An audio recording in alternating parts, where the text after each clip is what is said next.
tout de suite, engageons-nous pour repenser la lutte contre les violences sexuelles. Le procès de Mazan, qualifié de procès historique par les plus de 150 journalistes de la presse nationale et internationale qui l'ont suivi, a provoqué un véritable séisme dans la perception des violences sexuelles en France. Il a non seulement révélé, au travers des plus de 20 000 preuves récoltées par les services de police, l'horreur des violences infligées à Gisèle Pelicot, mais il a aussi exposé les défaillances profondes de notre système judiciaire face à ces crimes.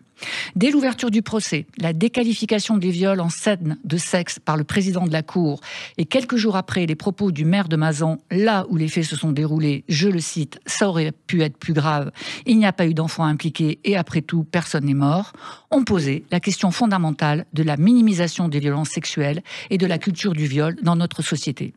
51 mises en cause, 51 accusés, tous coupables, 17 ont fait appel, tous ont banalisé les actes, leurs viols.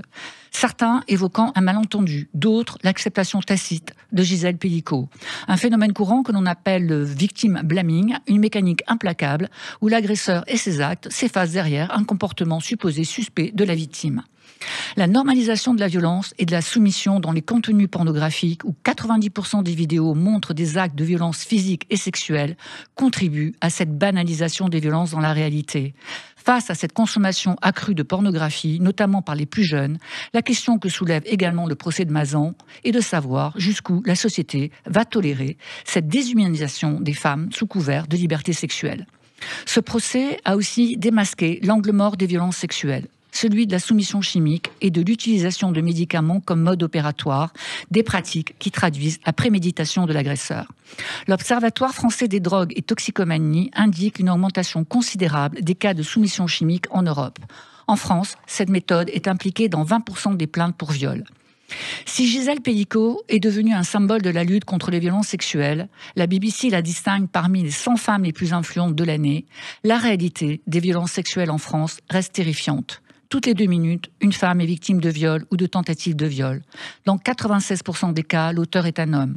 73% des plaintes pour violences sexuelles sont classées sans suite. 94% pour les plaintes pour viol. 8 victimes sur 10 ne portent pas plainte par peur, honte, culpabilité, manque de confiance dans la justice ou par la banalisation des violences sexuelles qui demeurent profondément ancrées dans les salles d'audience. Dans un système où à peine 2% des agresseurs sont condamnés, cette réalité doit nous interpeller et nous faire réagir. Les travaux sur la définition pénale du viol viennent de prendre fin. Véronique Rioton et Marie-Charlotte Varin, députées, respectivement présidente et vice-présidente de la délégation aux droits des femmes de l'Assemblée nationale, viennent de rendre leur rapport. Leur conclusion est sans ambiguïté. Pour instaurer une vraie culture du consentement, il faut réformer la définition pénale du viol, y intégrer la notion de non-consentement et préciser les cas où le consentement ne saurait être déduit.